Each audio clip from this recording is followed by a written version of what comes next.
Hello, this is Ayushi Tripathi and I will be talking on the topic custody of sick prisoners. Individuals accept that prisoners are shipped off jail as a punishment and not for punishment. This infers that the deficiency of a people right to freedom is implemented by regulation in a closed environment. In this way, keeping the person in the care of the state ought not, in any case, deleteriously affect him. Be that as it, this is shockingly the situation, somewhat or another, in a large number of universes' prison facilities. Is it conceivable at the point to characterize what is healthy environment in a jail? Not to mention discussing a prisoner's right to well-being, administrations that are to be given to him by the jail specialists. Prisoners have unalienable rights granted to them by international treaties and covenants, including the right to health treatment and the right not to develop illness in jail. Section 37, 38, 39 of Prisoners Act 1894 prescribe certain measures for custody of sick prisoners. Section 37 of the Prisoners Act 1894. In India, stuffing has disturbed the issue of cleanliness. In numerous prisons, conditions are shocking. At the tehsil level facilities, even simple comforts are not given. Detainees in India are not tried for explicit irresistible illness, albeit all detainees go through a clinical assessment when they start carrying out their punishment. So, in such cases, does law come to our rescue? And how does it ensure good health of sick prisoners? Yes, Section 37 prescribes that the names of prisoners requesting to visit the medical subordinate or who appear to be in poor health in mind or body be immediately reported to the jailer by the officer in direct control of such convicts.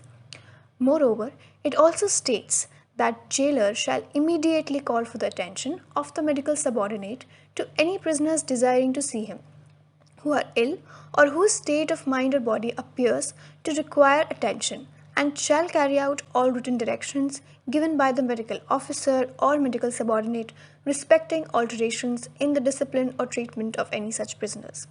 This ensures that in charge is timely informed of the prisoner's bad health and immediate action can be taken to restore the good health of the prisoners. Section 38 of the Prisoners Act 1894. Today's world is suffering from cataclysmic situation of COVID-19, where it has severely hampered the all dimensions of our lives, causing tremendous human suffering and shaking the most basic foundations of societal well-being. It has caused immediate impact on health, which prompted the World Health Organization to declare the outbreak a public health emergency of international concern. Indian prisons, in the absence of continued lack of foresight, the slow mechanism of judiciary, and many other such reasons, remain not only potential hubs for the mass outbreak of COVID-19 but also of the complete mockery of idea of social distancing. The rights of prisoners for protecting of health during epidemics under international law, such as International Covenant on Civil and Political Rights, clearly remarked the failure of a state in taking responsive steps towards the prevention of the spread of contagious disease in prison would amount to violation of Article 6 and Article 9 of the International Covenant on Civil and Political Rights, which provides right to life and right to liberty respectively.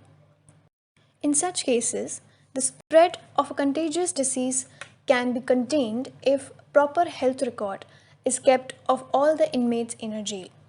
Section 38 states that, with the exception of orders for the supply of medicines or directions relating to such matters as are carried out by the medical officer himself or under his supervision, directions given by the medical officer or medical subordinate in relation to any prisoner shall be entered day by day in the prisoner's history ticket or in such other record as the state government may by rule direct, and the jailer shall make an entry in its pro forma.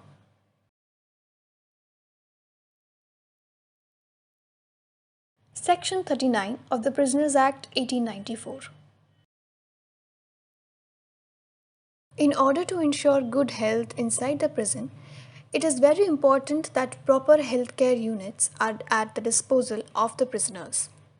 Section 39 of the Act provides that in every prison, a hospital or a proper place for reception of sick prisoners should be provided for the caretaking of the prisoners in bad health. Thus, lack of basic facilities is the violation of the rights of prisoners. Parmanand Katara versus Union of India. In this case, the petitioner Parmanand Katara is a human rights activist who filed a writ petition in the Supreme Court of India on the basis of a published newspaper report in the Hindustan Times in 1988 concerning the death of a scooter driver who was knocked down by a speeding car. The injured scooterist was then taken to the nearest hospital where the doctors refused to attend the patient and they directed for the patient to be taken to another hospital, the one authorized to entertain medico legal cases, but the hospital was located around 20 kilometers away. Owing to the unnecessary delay in receiving the proper treatment on time, the patient succumbed to his injuries before he could even reach the direct hospital. Among other things, the petitioner Parmanand Katara, under Article 32 of the Indian Constitution, prayed that the court issue directions to the Union of India that every injured citizen brought for medical treatment should be instantaneously given medical aid to preserve life. Subsequently, the petitioner brought a procedural criminal law that is specifically adapted to avoid deaths caused by negligence in matters of a road accident and adequate compensation for the same. Therefore, the Ministry of Health and Family Welfare, the Indian Medical Council, and the Indian Medical Association were sued as respondents to the matter.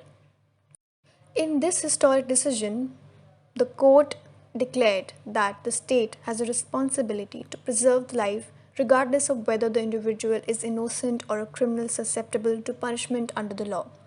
In terms of health, the right to appropriate circumstances for the health and well-being of everyone was previously acknowledged in the Universal Declaration of Human Rights. Further, the International Covenant on Economic, Social and Cultural Rights stipulates that prisoners have a right to the best possible physical and mental health.